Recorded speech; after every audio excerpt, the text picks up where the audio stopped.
Hai semua, selamat datang di channel Baca Saham. Pada video ini, kita akan membahas satu topik dengan judul berikut ini. Tapi seperti biasa, semua pembahasan bukan rekomendasi dan hanya informasi. Ingat, kerugian kamu tanggung sendiri ya. Nah, pada video kali ini saya mau membahas satu saham yang sampai dengan laporan keuangan Q2 tahun 2025 menghasilkan kenaikan laba yang signifikan. Bisa kamu lihat berdasarkan data yang ada ini.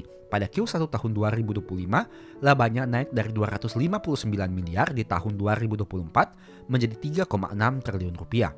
Pada Q2 di tahun 2024 mencetak kerugian, tapi pada Q2 tahun 2025 mencetak laba sekitar 591 miliar rupiah. Itu menyebabkan secara proyeksi diproyeksikan angka laba di tahun 2025 akan jauh lebih besar dibandingkan tahun 2024. Dari aspek profitabilitas, gross profit marginnya 26% dengan net profit margin 12%. Artinya baik GPM maupun NPM masih di atas 10%.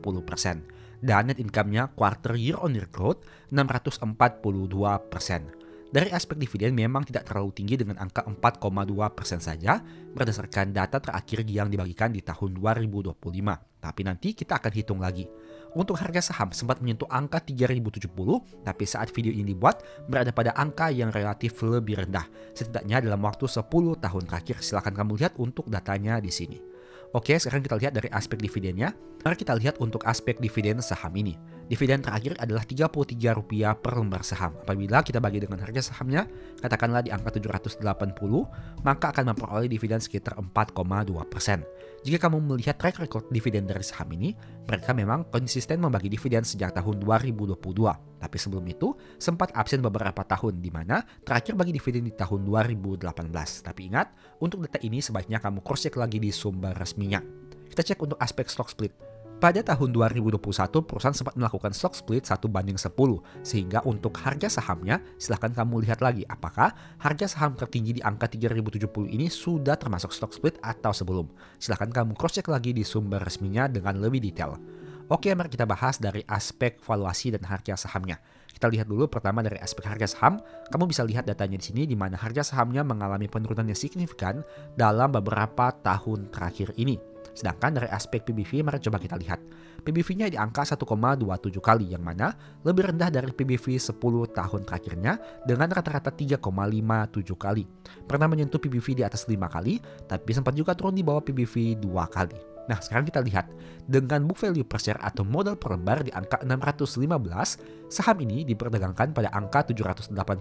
Oh iya, saham yang kita bahas adalah saham MTech atau Elang Mahkota Teknologi. Itu artinya harga sahamnya lebih tinggi dibandingkan modal per lembar sahamnya di angka 615. Sebagai informasi juga, selama tahun 2025 secara year to date harga sahamnya sudah naik ke 58%. Artinya jika kita melihat dari harga tertingginya memang sudah turun signifikan, tapi jika kita melihat selama tahun 2015 saja, harga sahamnya sudah mengalami kenaikan yang juga signifikan. Untuk data 5 tahun terakhir naik 81,8%. Tapi kembali lagi, semua data ini sebaiknya kamu cross-check lagi di sumber resminya. Oke, sekarang mari kita bahas dari sisi laporan keuangan Q2-nya atau sampai dengan 30 Juni tahun 2025 PT Elang Mahkota Teknologi yang disajikan dalam jutaan rupiah. Pertama kita lihat dulu saldo kasnya yang mengalami kenaikan signifikan dibandingkan periode sebelumnya. Mari coba kita hitung di sini untuk mengetahui persentase kenaikannya berapa persen. Kita copy dulu datanya berdasarkan data laporan keuangan, kemudian kita input di sini kas. Kasnya naik 211%, kenaikan yang sangat luar biasa. Kita lihat dari total asetnya. Kita copy dulu untuk datanya periode sebelumnya, kemudian periode saat ini. Asetnya mengalami kenaikan 25,47%. Jika kita bandingkan, untuk komposisi kas terhadap asetnya, ini sekitar berapa persen? Mari coba kita lihat, sekitar 39,5% di tahun 2025 hingga Q2-nya. Memang mengalami kenaikan yang cukup signifikan. Dan jika kamu analisa lebih jauh lagi, maka kas merupakan komponen yang memiliki komposisi paling besar dari seluruh aset yang dimiliki oleh perusahaan ini. Bahkan lebih tinggi dari investasi jangka panjang, investasi pada entitas asosiasi, dan lain sebagainya. Oke, sekarang kita bandingkan. Saldo kasnya 22,8 triliun rupiah ini dengan total liabilitasnya yang hanya 6,07 triliun. Artinya perusahaan mampu membayar seluruh hutangnya hanya dengan saldo kas yang dimiliki, bahkan masih tersisa dengan angka yang cukup besar. Untuk liabilitas, mari coba kita hitung di sini. Liabilitasnya mengalami penurunan dibandingkan periode sebelumnya. Kita ketik dulu liabilitas. Liabilitasnya turun sekitar 5,4%. Nah, jika kamu lihat di sini, komposisi terbesar dari liabilitas perusahaan adalah beban akrual yang mengalami sedikit kenaikan meskipun tidak terlalu signifikan. Nah, sekarang mari coba kita lihat dari aspek ekuitasnya. Ekuitas yang dapat didistribusikan mengalami kenaikan dibandingkan periode sebelumnya. Mari coba kita hitung untuk kenaikannya berapa persen. Ekuitas naik sekitar 6,57% dibandingkan periode sebelumnya. Nah, dari data ini bisa kamu lihat, total aset mengalami kenaikan yang signifikan karena disebabkan oleh peningkatan ekuitas dan bukan dari kenaikan liabilitas. Karena terbukti, liabilitasnya mengalami penurunan sedangkan ekuitasnya mengalami kenaikan. Jika kamu lihat lebih detail lagi, mayoritas disebabkan oleh kenaikan ekuitas dari sisi saldo labanya. Dan hal ini mungkin saja bisa menggembirakan banyak orang. Oke, sekarang mari kita masuk dari sisi laba ruginya. Pendapatan itu mengalami kenaikan dibandingkan periode sebelumnya. Mari coba kita hitung di sini. Pendapatan sebelumnya dan pendapatan saat ini. Pendapatan naik sekitar 64,9%, kenaikan yang sangat luar biasa. Bagaimana dari sisi beban pokok pendapatannya? Coba kita hitung dulu periode sebelumnya dibandingkan dengan periode saat ini. Kita ketik untuk HPP. HPP naik secara persentase lebih tinggi dengan angka 79,6%. Lebih tinggi dari kenaikan pendapatan yang hanya 64,9%. Tapi mari coba kita hitung secara nominalnya untuk mengetahui angka kenaikannya secara nominal. Nah, dari data ini kamu bisa lihat, meskipun secara persentase pendapatannya lebih rendah dari kenaikan HPP, tapi secara nominal masih lebih tinggi dengan angka 8,8 dibandingkan 6,4. Hal itulah yang menyebabkan kenapa laba kotornya mampu tumbuh dari 1,7 menjadi 2,3 triliun rupiah.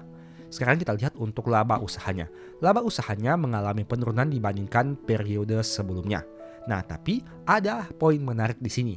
Kamu bisa lihat pada laba atas investasi yang mengalami kenaikan signifikan di tahun 2025 ini. Sehingga meskipun sebelumnya laba usahanya mengalami penurunan, tapi laba sebelum pajak penghasilannya naik signifikan. Alasannya sederhana, karena laba atas investasinya mengalami kenaikan yang juga signifikan. Sehingga menyebabkan kenapa perusahaan mampu menghasilkan kenaikan laba yang drastis. Oke, jadi jika kita lihat di sini, hingga laba usaha sebenarnya MTech ini masih menghasilkan penurunan laba dibandingkan periode sebelumnya. Tapi karena adanya kenaikan atas laba investasinya, menyebabkan laba sebelum pajak penghasilan mengalami kenaikan. Sebentar kita akan coba lihat secara sekilas. Kita lihat dulu untuk dampaknya seperti apa. Kamu tentu sudah tahu bahwa laba periode berjalan mengalami kenaikan yang luar biasa dibandingkan tahun 2024. Alasannya kamu tentu sudah tahu berdasarkan pembahasan tadi. Nah, kita lihat di sini labanya mengalami kenaikan yang sangat drastis, bahkan mencapai ribuan persen jika dibandingkan dengan periode sebelumnya. Tapi seperti yang saya katakan tadi, hal itu lebih disebabkan karena adanya kenaikan dari laba atas investasi. Sekarang mari coba kita lihat untuk detailnya untuk komponen laba atas investasi ini pada catatan kaki nomor 5 dan 15. Mari coba kita lihat datanya di sini. Kita lihat dulu untuk komponen nomor 15 di catatan kaki perusahaan. Untuk menemukan kira-kira apa yang menyebabkan laba investasinya mengalami kenaikan yang signifikan. Oke, kita coba baca dulu di sini untuk datanya. Nah, jika kamu melihat catatan kaki nomor 15 tentang investasi jangka panjang, dicantumkan seperti ini. Investasi jangka panjang merupakan investasi pada entitas yang diklasifikasikan sebagai aset keuangan diukur pada nilai wajar melalui laba rugi dan penghasilan komprehensif dengan rincian sebagai berikut. Kamu bisa baca datanya di sini. Perubahan nilai wajar yang diakui selama periode 6 bulan yang berakhir 30 Juni tahun 2025 sebesar 393 miliar rupiah. Kelompok usaha memutuskan untuk mengklasifikasikan dan mengukur investasi pada obligasi konversi sebagai instrumen keuangan yang ditetapkan pada nilai wajar melalui laba rugi dan biaya amortisasi. Investasi pada instrumen ekuitas dan dana modal ventura sebagai instrumen keuangan yang ditetapkan pada nilai wajar melalui laba rugi dan penghasilan komprehensif lain. Investasi pada Grab Holdings Limited diklasifikasi sebagai instrumen keuangan yang ditetapkan pada nilai wajar melalui laba rugi. Detailnya sebagai berikut. Grab Holdings Limited. Pada tanggal 31 Desember tahun 2024, perusahaan memiliki 79,30 juta saham atas GHL dengan nilai wajar atas investasi sejumlah 6,05 triliun. Sampai dengan tanggal 30 Juni tahun 2025, perusahaan telah melepas 28,96 juta saham atas GHL sebesar 2,3 triliun. Pada tanggal 30 Juni tahun 2025, perusahaan memiliki 50,3 saham atas GHL dengan nilai wajar atas investasi adalah sejumlah 4,11 triliun rupiah. Dari data ini, kamu tentu sudah tahu kenapa untuk komponen investasinya mengalami kenaikan yang luar biasa, khususnya dari sisi laba ruginya. Semoga video ini bisa memberikan manfaat baru kepada kamu. Dan saya mau disclaimer dulu, pembahasan video ini merupakan informasi umum yang bisa diakses dari berbagai sumber, dan bukan rekomendasi beli atau jual saham.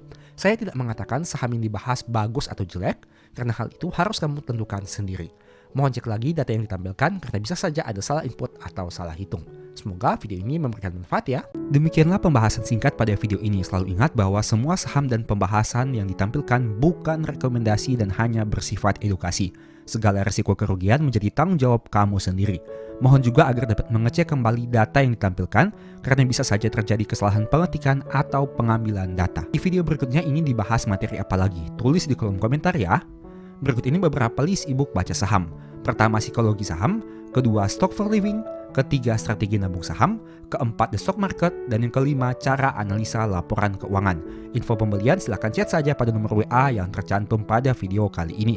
Sebagai informasi, kamu bisa support channel ini dengan cara melakukan pembelian produk apa saja di Shopee menggunakan link yang diklik pada video ini. Produknya bebas. Thank you.